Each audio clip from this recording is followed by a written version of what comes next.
welcome to the next episode of the Fantasy Pints Podcast.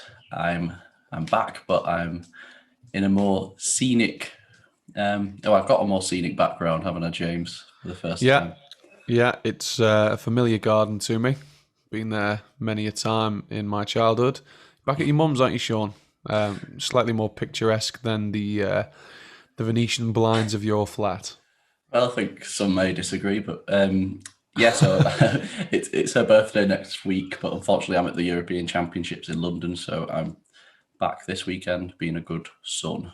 But yeah, we're struggling for time at the minute, aren't we, for recording? So we managed to get a slot midday in your hectic schedule. Yeah, for the listeners, I feel like you are going to have to elaborate on what the European Championships are. Do you actually think that, or is it Yes. the Euros? Yes. England against Croatia. Yes. Wembley Stadium. No, fully appreciate that. It was really just the way that you said the European Championships. Yeah, I did think it sounded weird at the time. But that is the name. That's the name. Yeah, not its most commonly referred to title. Okay, so you're at the Euros, so you're actually going to the game. I didn't know that. No, yeah, I have a friend of mine has dropped on some tickets from work, so yeah, I'll be there with my face painted in a red cross. We'll have to see pictures of that. I'll edit them into the next episode. Yeah, I don't think that's actually going to happen, but but yeah, we've managed to get a recording slot. It feels nice to be back in my usual setting for once with a proper microphone, rather than being sat in the car. Yeah. And we've got another musician on this week, haven't we? We've had a run of musicians now. She's headlining RivFest in Warrington alongside Everything. So I think we've been emailing each other for a while, and we've finally got a date where we can do it today. So it's Abi Rose Kelly. I'm looking forward to it. Let's get her in and have a chat with her. And we're joined this week by a special guest, another musician. It's Abi Rose Kelly. How are you doing? I'm very good, thank you. How are you? I'm good. James, you good? I'm fantastic. Thank you very much, Abi, for joining us. Massively appreciate your time. No worries. Thanks for having me. Yeah. Obviously, we're gonna talk about RivFest in a bit, which you're headlining, which was obviously what we discussed when we were getting you on the pod. But first of all, could you tell us about sort of how you first got into music and your inspirations? Well, my dad's always wrote poems. I think that was ever since I was little. I've always watched him write little jokes and stuff that always rhymed, and that always appealed to me. Like the funniest things that he wrote were always the ones that were play on words and stuff. And I think that after a while, after a couple of years, it sort of evolved into more of I wanted to help him and start writing stuff with him. And then I think it naturally progressed into music. And then I started playing the guitar, and then it sort of just dominoed from there. Dominoed. Is that the yeah. It works for me. And how have you found sort of the whole lockdown in terms of sort of personally, and then with your music as well? Well, in the first lockdown, I don't think I even touched my guitar once. I think a lot of that was frustration, just of I can't believe this is happening. Like, where could I have been if this didn't happen? And then obviously the Glastonbury stuff in the competition that was going on through the first lockdown as well. But then I think it took a long time to realise it kind of was a bit of a blessing and a curse, because I feel like I learned a lot more about writing and how important the songs are, and how you sound, and the craft of it is so much more important than whether it sounds good or looks good. Well, I mean, it's supposed to sound good, but live and stuff like that, it's more of a, you're writing it for you, and it's because it's bringing you something. It's not because you can imagine singing it to hundreds and thousands of people. Yeah, absolutely. And then people naturally will connect with that because of what it means to you, and they can relate to how it made you feel when you wrote it. Hopefully that's kind of the goal. Yeah, and you just touched on a Glastonbury competition, so could you tell us a bit about what that was? The emerging long emerging competition for Glastonbury. I think there's like a couple hundred, not 100,000. I'm not sure how many people enter, but it's like once a year, and then there's supposed to be like a big like competition where you go and it's like Battle of the Bands. But obviously last year they couldn't do that, so they just went off songs that you sent in. So I sent in a song and then I didn't hear everything, and then I got long listed, so I was in the top 90 along with like other bands like Cortin and it's the only one that comes to mind because they were the only ones that I knew that were in it. But yeah, there was 90 other amazing acts, and then it was just they just did the rounds through there, but I only got on the long list, but that was cool. No, it's still good company to be in, isn't it? Especially Cortin, a great band as well. They're cool guys. Yeah, and so we'll talk about your latest single then, Your Time. Can you tell us a bit about that track?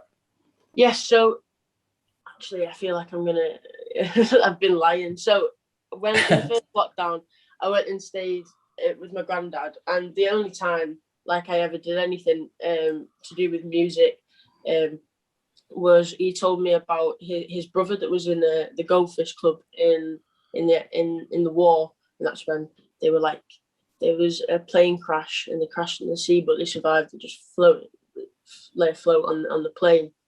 And he was telling me about that, so I wrote like a couple of lines, but then I got stuck. That was all I came up with. The chorus, like there's a gun, there's a hand, there's a broken man. Like that was the only bit I got. And then I left that for months. And then I went to an open mic towards the end of December last year, and I met Marcus, and he plays left-handed guitar as well. I was like, right, well, we have to write a song together. And then he sent me a WhatsApp video of like this. He'd written his verse, and I was like, yeah, we've got to do something with this because it's quite cool now. Yeah, that was great. And obviously you mentioned it briefly at the beginning, but another highlight recently has got to be being announced as the RivFest headliner. Alongside Everything, I think, are playing the Saturday, you're playing the Sunday, is that right? So what was that like? What's that like to see your name on there? Well, at first, I didn't know for a while. I thought that I was the main support of the headliner, and then so I won't name names, but someone messaged me and she was like, "Oh, I'm so excited to see your headline," and I was like, "What? I'm not." And then she was like, "Oh, sorry, got confused and was talking about something else." So when they told me, I was just I don't know. It was just a weird sort of feeling. Like obviously, it's like it's an honour to be thought of, because I know that Sharon and the people who did the lineup, they put a lot of thought into it, and the local acts and stuff. So it was cool to be put as the headliner. I think that was a very kind gesture. Yeah. And for anyone that doesn't know, I think it's the River Reeves Foundation, isn't it? Viola Beach. Yeah. Who organised that festival. So it's a great sort of cause as well. Yeah, absolutely. Yeah. Are you sort of local to Warrington? Is it a hometown sort of gig? Or yeah, I moved to Warrington when I was going to college, and then I live in Liverpool at the moment for university. But that's where my parents live in Warrington. So yeah. Yeah. So yeah. That's where music sort of properly started, like where I started doing gigs and stuff. So. So you could call it your hometown gig then, yeah. Yeah. A homecoming. Yeah. Yeah. Do you do much in Liverpool? Yeah, well, before lockdown, there was a couple of I played the Arts Club with Ask Elliot, and I played the Jacaranda. I've got at the end of July, I've got Jimmy's coming up. It's a great venue. Yeah, it's cool. It looks cool, doesn't it? I've never actually been in, but it does look funky. Is it new to Liverpool, Jimmy's? Because I've been to the one in Manchester. It is, yeah, relatively new. Yeah, it is. Yeah, it's right on the corner at the top of Bold Street, opposite the bombed out church. Yeah. Supporting urban parks, and then I've got on the 6th of August the Heebie-Jeebies gig, so that'd be cool. That's a Liverpool headline. That's the same weekend as RivFest. So that's cool.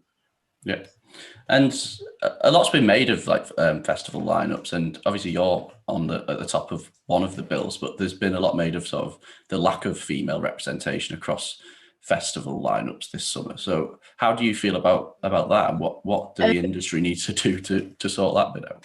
Yeah, of course. I think that like the Leeds festival and stuff, like some of it's just ridiculous. Like there's just like I think that at some point I've probably also been a bit like not listen to just male artists, but I've not realised or appreciated as much as I should have done. Fellow like female musicians, because they pop off. There are some absolutely incredible bands and absolutely incredible women that are just taking over the world at the minute. And I think that now is their time just to take over and show everyone what they've been missing. I do think that it's definitely been an issue, and I think that we are going to come out the other side at some point. I think that with RivFest, I think that was the Charlotte Davis who did all the booking and stuff. I think that was one of the main focuses, was the fact that she wanted more a fair representation of everybody who played music, and not just just male artists and stuff like that. So it is we're on an upwards incline. So yeah, definitely.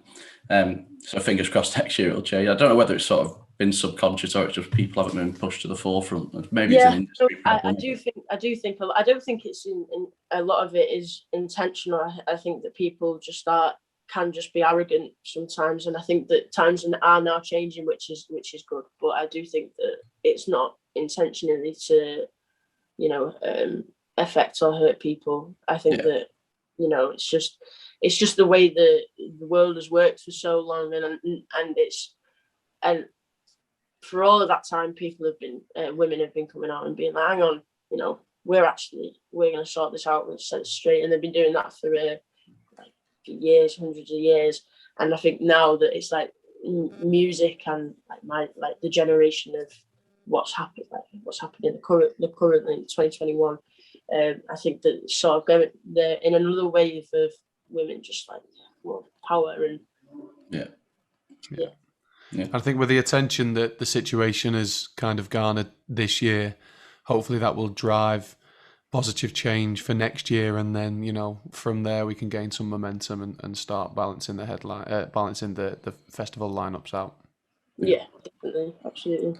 Yeah, and another thing that was quite prevalent across social media was the whole Rishi Sunak retraining thing. So, do you remember when that came out? What was that like for someone who's trying to write songs, who's trying to break through as a musician, to see all this?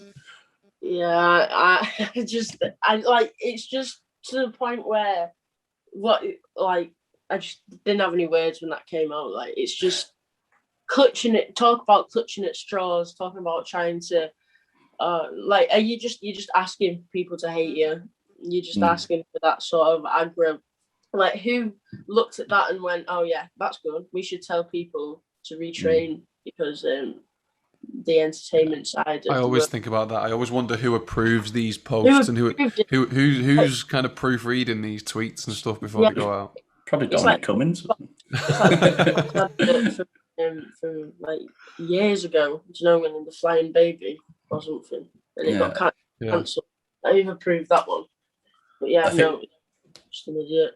I think it just shows how disconnected politicians are from sort of reality, doesn't it? Oh no, absolutely.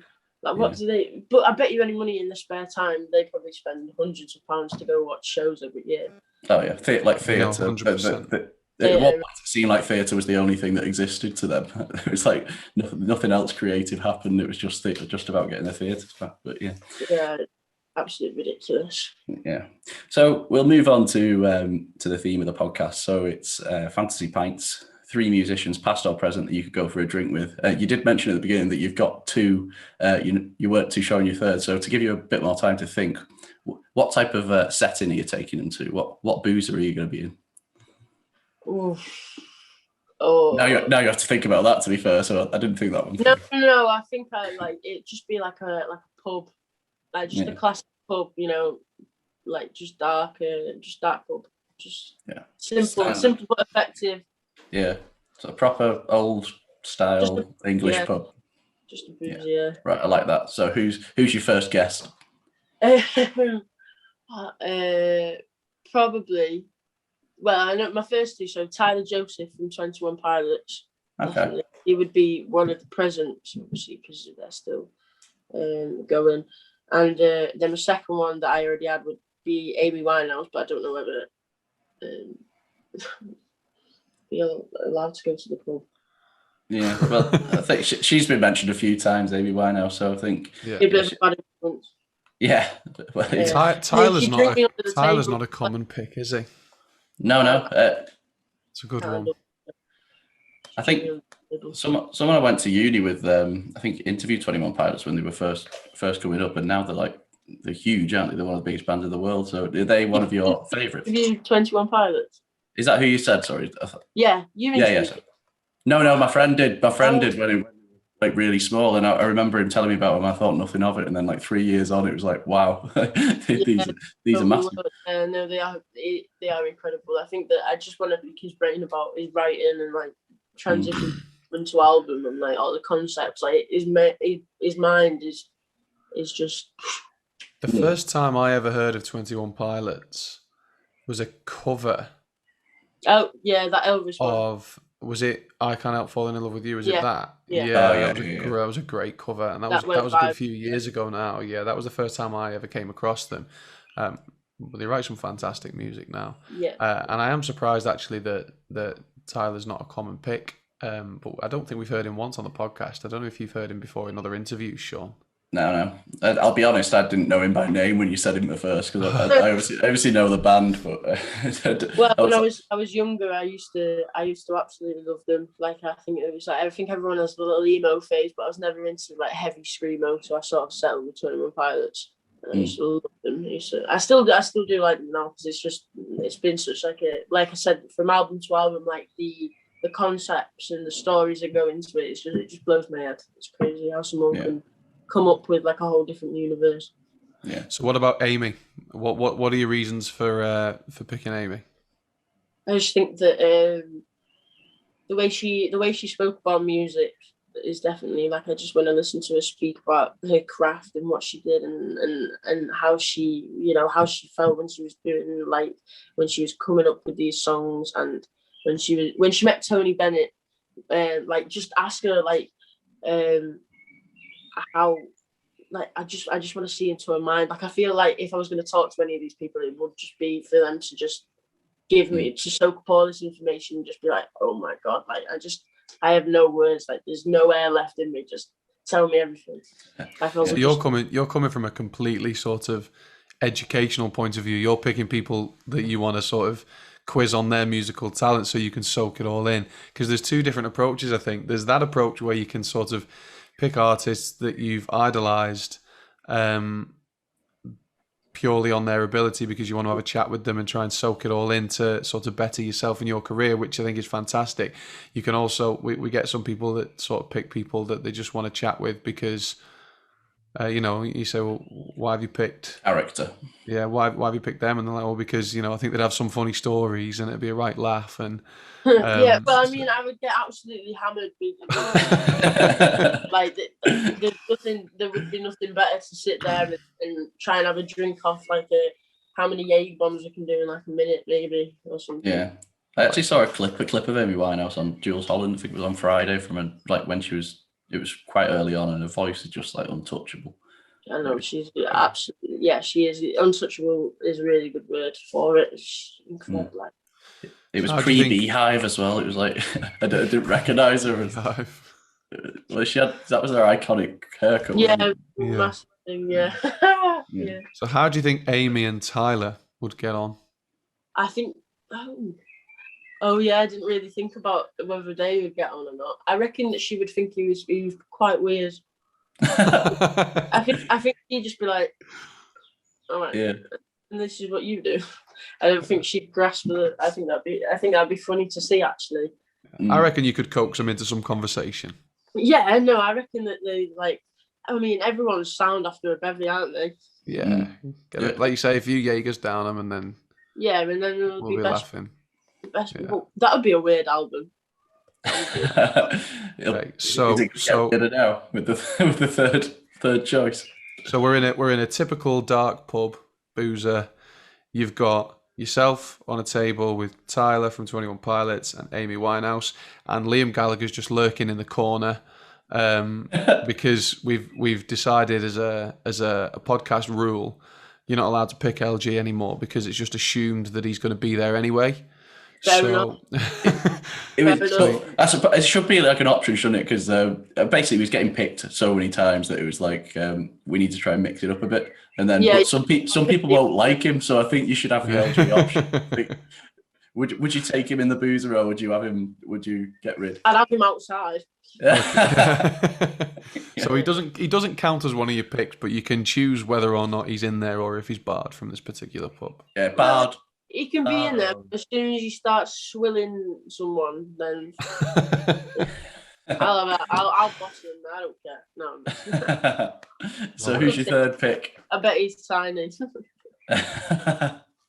Who's your third choice then? Okay, I think I'm gonna have to play a safe bet and so I've got me the people that I would just be in complete awe in and just want to know everything. And I think I'd want to say hello to Frank Sinatra because I love his song "That's Life" because I feel like it's my anthem because it just is "That's Life." Like it's just a wonderful song, and I just want to tell him. I just be like, I like it. Have you ever heard that's the my soundtrack. Every single day walking down Bow Street, I'm just like, that's life. Have you heard the Bradley Walsh cover of That's Life? Oh my God, no. I've also not heard this. When I was at uni, I think it was the last year or maybe just left uni, one of my friends went, at some point tonight, I'm going to put a Bradley Walsh song on. You're going to sing along, but you won't know it's Bradley Walsh. I was like, no chance. About 3 hours later, I'm just in the corner singing along to That's Life. And he just catch a glance with him, and he's like, "Look, I looked at it. It's Bradley Walsh." That's crazy, Bradley Walsh. I'm gonna have to listen to Didn't this. he like break a world record for selling? He got top of the charts, didn't he? For his album, physical copies of his album because it was just a bunch of cents. I think it was the same year as Blossoms, I think, and pretty sure he there was some record that he got over them. And I might be wrong there, but yeah. Bless him. Yeah. Frank Sinatra. Defo. Yeah, no, great choice. Just be like, just to tell him that he's just cool, and I think that Tyler Joseph and Amy Winehouse both probably like Frank Sinatra, so there's a common interest there. So we're all bonding over Frank Sinatra, and then we'll all get bevied and then be best mates. So I think that's the most logical thing. Yeah, no, good choice. So. Looking ahead, then obviously you've mentioned a couple of your gigs. What are your other plans for 2021? Are you going to be releasing any more music? Yeah, hopefully. I mean, I'm always wanting to release music. It's just whether or not it's like I feel like I always write a song, and then if it gets past a certain point, I'd be like, right, okay, well that doesn't. I'll have to come back to that in a few months now because it's past its not creative peak, but it's past. There's a reason that you write in it. There's a reason for every word that you come up with, and I feel like if I have like a song and it gets to a certain amount of time and I'm not finished, I have to come back to that because obviously there's nothing left there until something happens. I'm like, oh, okay. That comes back to what you were saying earlier, doesn't it? In that you're not writing these songs for other people, you're writing them for you, and we said people like that kind of thing because they can see that you've written it for you and they can possibly relate to that situation. So if you start to feel like you're forcing the words out, then that's, it's not going to be authentic, and therefore you're not going to be happy with it. So, well, I never want my my music to be something that I wouldn't personally say that I am. I want it to always be 100% me. Yeah, I love that. Another thing I wanted to ask you earlier, you mentioned you kind of got into music because your dad wrote poems. And I know that quite a common practice for a lot of people when they're writing the music is that they don't necessarily write a song, but they write a poem. Yeah. Turn it into a song. Would you say that that's what you do? I think that for a long time I love a band called Fontaines DC, and I know that that's what they do. Yeah. I watched. I had to write like a uni report on them, so I watched a lot about them and reading about how they turned it into songs. But I never really sat down and was like, "This is a poem." and this is a song. I think like they've always been, because they are two separate things on paper, but I think together, like if a song is a poem, Yeah, that will always be the case. And I think there's some more now than maybe like a couple of years ago. I've started writing in poem format, not necessarily following the verse chorus structure anymore. Like just trying to just getting out everything that I need to get out on this page, and then just take it from there. So I suppose I think so. Yeah, probably. Probably a lot of it. It's like you say, they are completely different things. But you could take like a perfect example is "I Want to Be Yours" by Arctic Monkeys. Have you heard? Because that's taken from a John Cooper Clarke poem. Have you heard John Cooper Clarke actually perform that?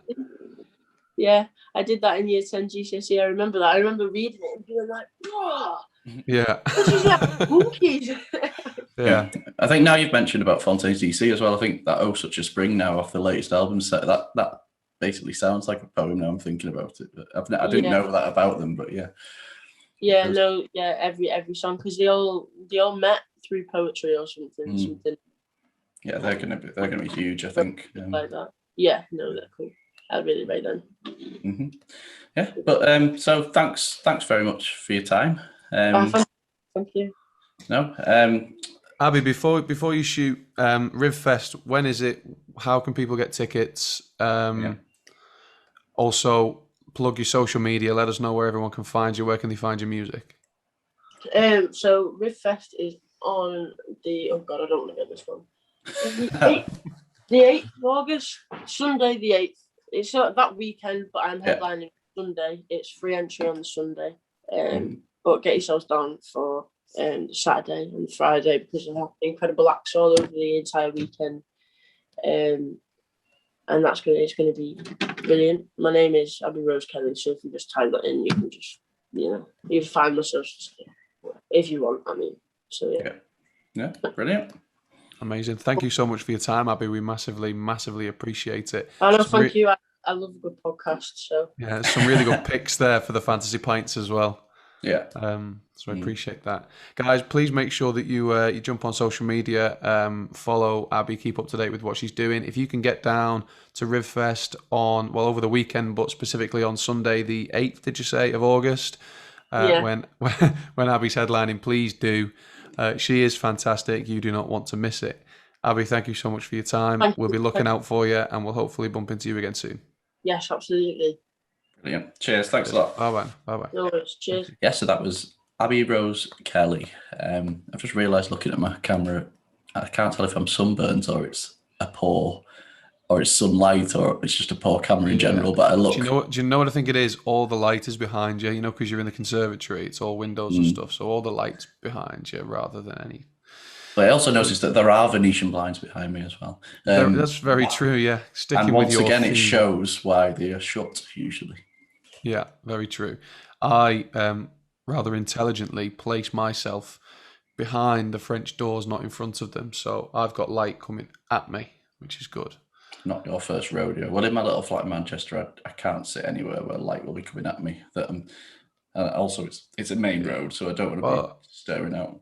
I can give you Jess's ring light if you want. She's got one of those little LED things. You put it in front of you, makes people be able to see it. This is absolutely useless for the audio listeners, by the way.